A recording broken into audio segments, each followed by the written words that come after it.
Ever wondered why the Oldsmobile Cutlass was such a hit in America? It might not seem flashy, but this car dominated the market, outselling competitors like the Chevy Chevette and Citation.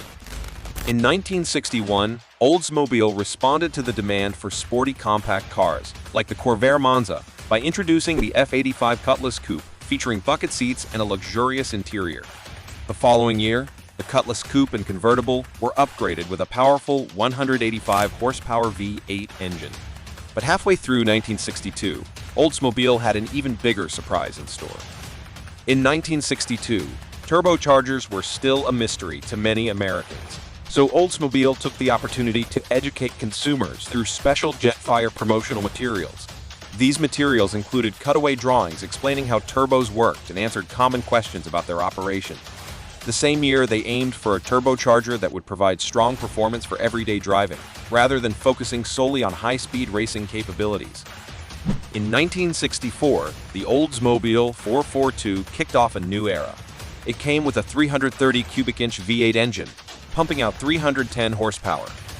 This model borrowed its sleek design from the Cutlass and F85, and it boasted cool trumpet exhaust tips that became its signature. The 1964 442 wasn't just about looks, it packed serious performance upgrades. With heavy-duty suspension, a munchy 4-speed manual transmission, and a positive-traction rear axle, this car could tackle the quarter-mile in around 15.5 seconds. Car Life magazine even clocked it at 15.8 seconds, making it the sixth fastest muscle car of 1964, hitting 89 miles per hour. Production was limited in the first year, with only 2,999 units made across various plants. Even though the W30 package wasn't available yet, the 1964 4.2 set the stage for the legendary status it would achieve later on. A test in Car Life magazine back in August 1964 showed the 442 could sprint from 0 to 60 miles per hour in 7.5 seconds and cover a quarter mile in 15.5 seconds, hitting 90 miles per hour. For the 1960s, that was pretty impressive.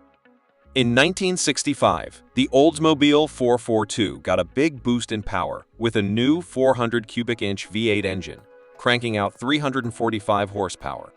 This year, they also offered an optional automatic transmission, making it more accessible to different types of drivers.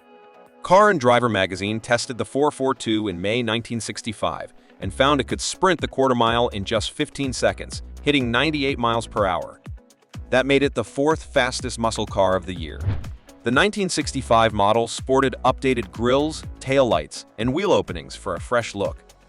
Inside, the upholstery got a facelift, and the dashboard got a more polished design. Many owners opted for super stock wheels to give their 442 an even meaner appearance. Production soared in 1965, with a whopping 25,003 units rolling off the assembly line. Even without the W30 package, the 1965 442 continued to build on its reputation for performance, becoming a serious rival to the Pontiac GTO. In 1966, the 442 underwent some exciting changes, solidifying its reputation as a performance powerhouse. The 400 cubic inch V8 engine now cranked out an impressive 360 horsepower, especially with the new L69 tri-carburetor option. Plus, the introduction of the W30 package turned the regular 442 into a high-performance beast with special engine components and an enhanced air induction system. Only 502 of these were made, adding to their exclusivity. For those who craved even more speed, there were options like a limited slip differential and heavy-duty suspension. The 442 U30 blazed through the quarter mile in just 13.80 seconds at 105.2 miles per hour, making it the fastest muscle car of the year, according to CarCraft magazine. 1966 brought an exciting change with the W30 option, swapping the single 4-barrel carburetor for a triple carb setup. Despite this, the power boost to 360 horsepower didn't make a massive difference in speed compared to the previous setup. By 1967, Oldsmobile had to pivot again due to new GM rules, ditching the triple carb setup, exclusive to the Corvette. Instead, they introduced a new ram air system, drawing air from the front of the car to power the engine.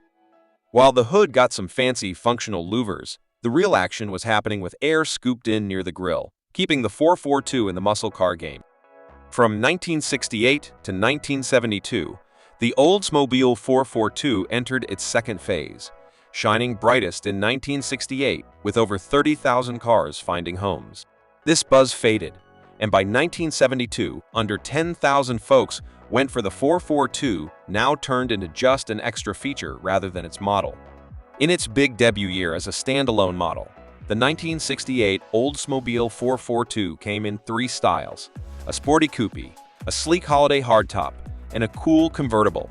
The hardtop was the crowd favorite. Sharing its frame with the likes of the Buick Skylark and Chevrolet Chevelle, the 442 sported a new, curvier Coke bottle design in 1968. By 1969, it boasted a fresh grille, shiny new badges, and for the double U30 option fans, exclusive decals and stripes. In 1970, the 442 stood out with unique fenders, trunk lid, and bumpers, but still leaned on the Cutlass Supreme for its base. Changes were subtle up until 1972, mainly tweaking the grille and hood. Then, the 442 morphed back into just an add-on for the Cutlass S due to dwindling sales, nudged aside by the flashier Hurst/Olds. Speaking of Hurst/Olds, these were like the 442 but with extra muscle, offered in 68, 69, and 72. The 1968 version packed a hefty 455 cubic inch V8, replacing the standard 400, and cranked out 390 horsepower. This beast could blaze through a quarter mile in just 12.9 seconds at 109 miles per hour. The 69 Hurst/Olds, a bit lighter and slightly slower, still impressed.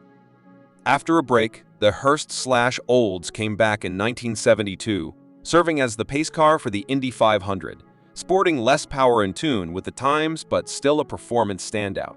In the fourth and final generation from 1978 to 1980, the Oldsmobile 442 saw its last hurrah. With GM scaling down the A-body in 1978, the Cutlass followed suit. From 78 to 79, the 442 became an add-on option for the Cutlass Salon, featuring a sleek aeroback or fastback design. By 1980, it shifted over to the Cutlass Calais. In 1980, while the W30 badge made a comeback on the fenders, it was merely for show. Essentially, the 1980 Oldsmobile 442 was a revamped version of the 1979 Hurst/Olds, revived for one last go. Specific production numbers for this era aren't available, but they likely weren't stellar. By 1981, the 442 option disappeared entirely, a relic of its glory days. As for the engines in this generation, nothing stood out in terms of performance. In 1978, they carried over the 231 V6 and the 260 V8, adding a new 305 V8 that churned out around 145 to 160 horsepower.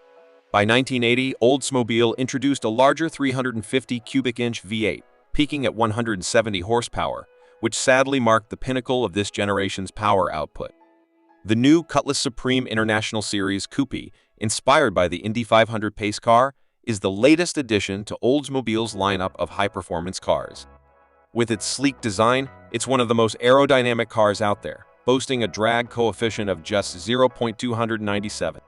Under the hood, you'll find a powerful 2.8-liter V6 engine with multi-port fuel injection, paired with either a 5-speed manual or optional 4-speed automatic overdrive transaxle. Combined with its 4-wheel independent FAI3 suspension and 4-wheel disc brakes, this car delivers exceptional performance. Inside, there's room for 4 with comfortable bucket seats featuring adjustable lumbar support and reclining back. The driver gets complete instrumentation, including a tachometer and electronic analog display. Built with a focus on strength and durability, the Cutlass Supreme features a robust body made from steel and glass, ensuring safety and longevity. Plus, it's backed by a generous 6-year or 60,000-mile powertrain warranty for peace of mind. Crafted with precision in Oldsmobile's state-of-the-art plant in Doraville, Georgia, by a team of skilled workers dedicated solely to this model, the Cutlass Supreme represents the pinnacle of automotive engineering. Thanks for watching our video on the legendary Oldsmobile Cutlass Supreme. Did you know which feature of the 1969 Cutlass Supreme made it stand out from the crowd? Drop your answer in the comments below, and don't forget to hit the like button and subscribe for more classic car content.